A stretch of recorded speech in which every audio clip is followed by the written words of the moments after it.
नाशिकच्या दिंडोरी तालुक्यातल्या करंजवन धरण 94% भरले। 700 क्युसेक वेगाने पाण्याचा विसर्ग सुरू आहे। त्यामुळे येवला, मनमाडसह निफाड, नाशिकच्या पूर्व भागाचा पिण्याच्या पाण्याचा प्रश्न सुटलाय।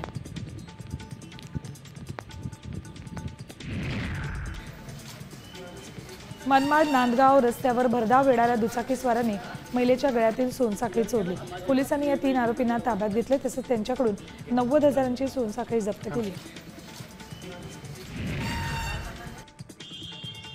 जळगाव पालिकेच्या लिपिक समन्वयकाला 5,000ची लाच घेताना अटक केली आहे। याबाबत जिंतूर चांगरेंनी लाचलुचपत प्रतिबंधक विभागाकडे तक्रार दिली होती। पालिकेच्या आरोग्य विभागात लिपिक आनंद चांदेकर आणि समन्वयक राजेश पाटलांना लाच घेताना रंगेहात अटक केली। जळगावात 4 दिवसात एकूण 12,626 हेक्टरवरील पिकांचं नुकसान झाले। अतिवृष्टीने एकूण 9 तालुक्यातील 279 गावं बाधित झालीत। त्यात 15,595 शेतकऱ्यांचं नुकसान झाले।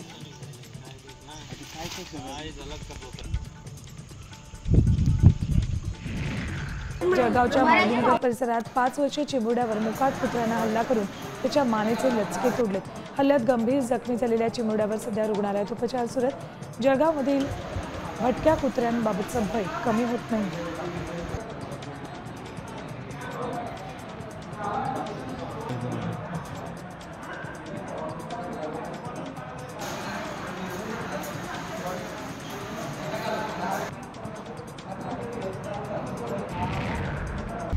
आता isakal.com आहे देशातील नंबर 1 ची मराठी न्यूज वेबसाईट। प्रत्येक अपडेटसाठी isakal.com ला नक्की भेट द्या।